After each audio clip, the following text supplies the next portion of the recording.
اس میں کوئی شک نہیں کہ آج کل کی جو ہماری پالیٹکس ہے اس کا مین معاملہ یہی ہے، پاور پالیٹکس، اس کو کہتے ہی ہے پاور پالیٹکس۔ تو میں نے وہ بات آپ سے جو عرض کی وہ یہ ہے کہ پرامن طریقے پر ظالم، مستبد، فاسق اور فاجر حکمرانوں سے نجات حاصل کرنے کا جو آج کا ایک طریقہ جو ہے، جو کہ آج معروف ہے اور ہمیں اس کا ملا ہوا، یہ سعودی عرب میں نہیں ہے، وہاں جماعت بنا ہی نہیں سکتے، یونائیٹڈ عرب ایمریٹس میں نہیں ہے، کیونکہ جماعت نہیں بنا سکتے۔ لیکن اسلام ہمارے جہاں بھی ہے، ہمارے ہاں ملک ہیں جن میں کہ یہ ایسوسیشن کی یہ صلاحیت اور یہ موجود ہے، ایکسپریشن کی آزادی موجود ہے، چنانچہ انڈونیشیا میں بھی ہے، ملیشیا میں بھی ہے، بنگلہ دیش میں ہے، پاکستان میں ہے اللہ کے فضل و کرم سے، ترکی میں ہے، اگرچہ وہ انتہائی سیکولر ملک ہے لیکن یہ پہلو تو ان کے ہاں موجود ہے۔ تو یہ جو ہے ائمہ کے حقوق میں نے گنوائے، اطاعت فی المعروف، عدم تنازع، یہ نہیں کہ تم ہٹو تم سے چھین کر اقتدار ہم لیں گے۔ یہ تنازع کا لفظ جو آتا ہے عربی میں در حقیقت چھینا جھپٹی کے لیے آتا ہے، اور نزع کہتے ہیں کھینچنے کو، تنازع وہ کھینچ رہا تم کھینچ رہے ہو، جو ٹگ آف وار کہلاتی تھی، جو رسہ کشی، کہ ادھر سے ایک ٹیم کھینچ رہی ہے ادھر سے دوسری ٹیم کھینچ رہی ہے، اب کون سی کھینچ کر لے جائے گی وہ جیت جائے گی، یہ ہے تنازع۔ اور سائب مشورہ خیر خواہی کے تحت، اور خیر خواہانہ تنقید، اور نمبر 5 میں نے گنوایا جس میں کہ ائمہ کے اور عوام کے حقوق دونوں شامل ہو جاتے ہیں، کہ حکمران اور ائمہ اگر ظالم ہوں، اگر غاصب ہوں، اگر مستبد ہوں، اگر فاسق و فاجر ہوں تو ان کو بدلنے کی کوشش کی تو جہد، اس لیے نہیں کہ اپنا اقتدار مطلوب ہے بلکہ اس میں بھی ان کی بھی خیر خواہی مقصود ہے۔ ظاہر بات ہے کسی دولت مند کے پاس دولت ہے اور اخلاق و کردار نہیں ہے تو یہ دولت اس کے حق میں زحمت بن جائے، عیاش کیا کرے گا، بدماش کیا کرے گا، یہ دولت نعمت نہیں رہے گی، یہ اس کے حق میں بھی زحمت ہے۔ تو اقتدار جو ہے اس غلط شخص کے حق میں بھی زحمت ہے، اس کے لیے بھی نقصان دہ ہے، اس کے لیے بھی ضرر رساں ہے، اس سے اس کو چھٹکارا دلانا یہ اس کا گویا کہ خیر خواہی کا تقاضا ہے، اور عوام کو اس سے نجات دلانا۔ اب آئیے عوام کے لیے دوسروں خیر خواہی، ہر مسلمان کے دوسرے مسلمان پر کچھ حقوق معین کر دیے ہیں، یہ ادا کرنے ہیں ہر حال۔ یہ جو ہے حضرت علی رضی اللہ تعالیٰ عنہ سے یہ حدیث ہے جو میں اب آپ کو سنا رہا ہوں،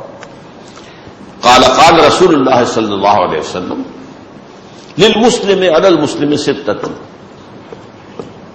ہر مسلمان کے ہر دوسرے مسلمان پر 6 حق ہیں۔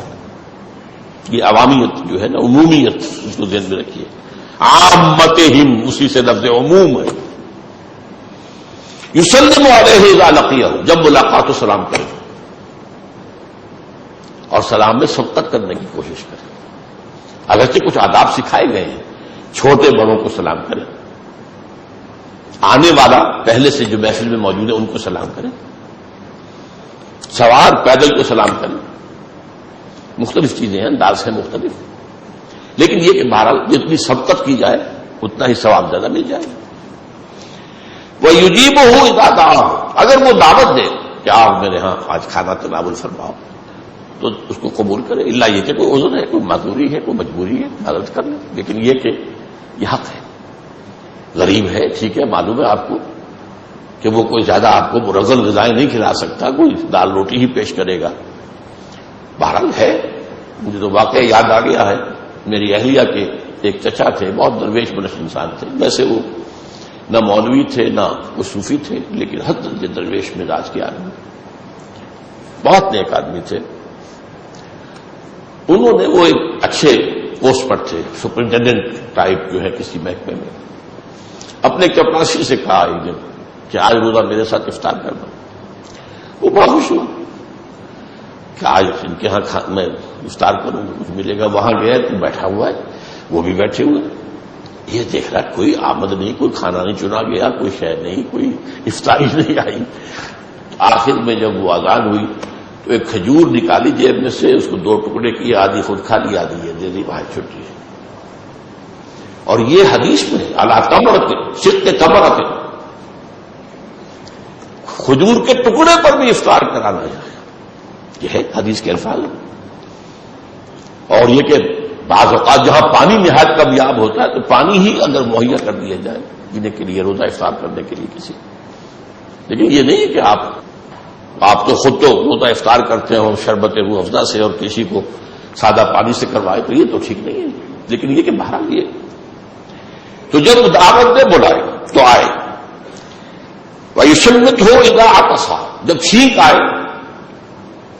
تو پھر اس کو یرحمک اللہ یہ کہنا جو ہے یہ حق ہے اس کا، اس کے لیے دعا کرنا اللہ تعالیٰ آپ پر رحم فرمائے۔ چھینک ظاہر بات ہے کہ کسی اریٹیشن کا نتیجہ ہے، ناک کے اندر کوئی اریٹیشن ہوئی ہے، یہ زکام کا آغاز بھی ہو سکتا ہے، لیکن یہ کہ بہرحال اس کو کہنا کہ اللہ تعالیٰ آپ پر رحمت فرمائے، یرحمک اللہ۔ اور اس پر مزید آتا ہے کہ پھر وہ شخص کہے بارک اللہ، یہ کیا الفاظ میں یرحمک اللہ، یہدیک اللہ، یہدیکم اللہ، اللہ تعالیٰ تمہیں ہدایت دے۔ وَيَعُودُهُ إِذَا مَرِضَ، اور جب بیمار ہو جائے تو اس کی عیادت کرے۔ وَيَتْبَعُ جَنَازَتَهُ إِذَا مَاتَ، اور جب مر جائے تو اس کے جنازے کی پیروی کرے، اس کے ساتھ چلے۔ وَيَحُبُّ لَهُ مَا يُحِبُّ لِنَفْسِهِ، یہ آخری جو ہے یہ وہ ہے، اس کو یوں سمجھیے کہ آخری بات، ہاتھی کے پاؤں میں سب کے پاؤں، اور یہ بھی در حقیقت جواب الکلم میں سے اس کے لیے وہی چیز پسند کرے جو اپنے لیے پسند کرتا ہوں۔ دوسرا حق یہ ہے عوام کا بھی، امر بالمعروف نہی عن المنکر، بھلائی کا حکم دینا، مشورہ دینا، جو ائمہ کا ہے وہ عوام کا بھی ہے، ان پر بھی تنقید کرو، یوں نہ کرو۔ ہاں سیاسی آدمی کیسے تنقید کرے گا، اسے ووٹ چاہیے، جو تنقید نہیں کر سکتے، وہ تو کہے گا یہ ساری خرابی کی جڑ یہ بیٹھا ہوا ہے اوپر، اسے ہٹاؤ بدماش کو۔ باقی معلوم ہوتا ہے سب تو پاک صاف ہیں، عوام جو ہے ان کے اندر تو کوئی خرابی ہے ہی نہیں۔ بڑی ہمت کی بات ہوتی ہے عوام کے سامنے کھڑے ہو کر ان پر تنقید کرنا، لیکن وہاں بھی وہی اصول رہے گا، خیر خواہی کے جذبے کی طرح۔ اور نہیں علم المنکر، بدی سے روکنا، برائیوں سے روکنا۔ اس برائیوں کے روکنے میں پھر یہ بھی شامل ہے کہ ان کے ساتھ عدم اختلاط ہو جائے۔ آپ بدی سے روک رہے ہیں، نہیں رک رہا ہے، اس کے ساتھ اٹھنا بیٹھنا کھانا پینا یہ آپ شریک رہیں گے تو پھر وہ ساری آپ کی محنت جو ہے وہ ضائع ہوگی۔ بنی اسرائیل کی خرابیوں میں سے حدیث میں آتا ہے، یہ بھی بہت بڑی خرابی تھی۔ ابتدا یہ ہوئی ہے کہ علماء ان کے امراء پر تنقیدیں تو کرتے تھے، لیکن ان کے ہاں کھانا پینا اچھے سے اچھا دسترخوانوں کے اوپر ظاہر بات ہے جو کچھ ملے گا امراء کے، تو یہ خلا ملا اور خلط ملت جو ہے یہ پھر غلط ہے۔ وَنَخْلَعُ وَنَتْرُكُ مَنْ يَفْجُرُكَ، جو آپ جو دعائے قنوت میں کہتے ہیں کہ ہم جو ہے قطع تعلق کرتے ہیں اور ان سے ترک تعلق کرتے ہیں جو تیرے احکام کی جو ہے وہ دھجیاں بکھیرتے ہوں، میں یفتر۔ اور پھر آخری بات وہی جو میں بیان کر چکا ہوں، عوام کو بوجھوں سے نجات دلانا۔ غلط معاشی نظام قائم ہے، عوام کس چکی کے 2 پارٹوں کے درمیان، اس نظام کو بدلو، یہ عوام کا حق ہے، عوام کی خیر خواہی، تاکہ ایک عادلانہ نظام، تقسیم دولت کا منصفانہ نظام قائم ہو۔ یہ کیا ہے کہ امیر سے امیر تر ہوتا چلا جا رہا ہے اور غریب سے غریب تر ہوتا چلا جا رہا ہے۔ اس نظام کو بدلو، اس کی کوشش، اس کی یہ بھی عوام کا حق ہے۔ اور مستبد اور ظالم حکمرانوں سے نجات دلانا یہ بھی عوام کا حق ہے۔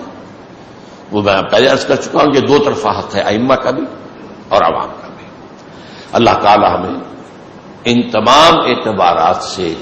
دین کا تقاضا، دین و نصیحہ پورا کرنے کی توفیق عطا فرمائے۔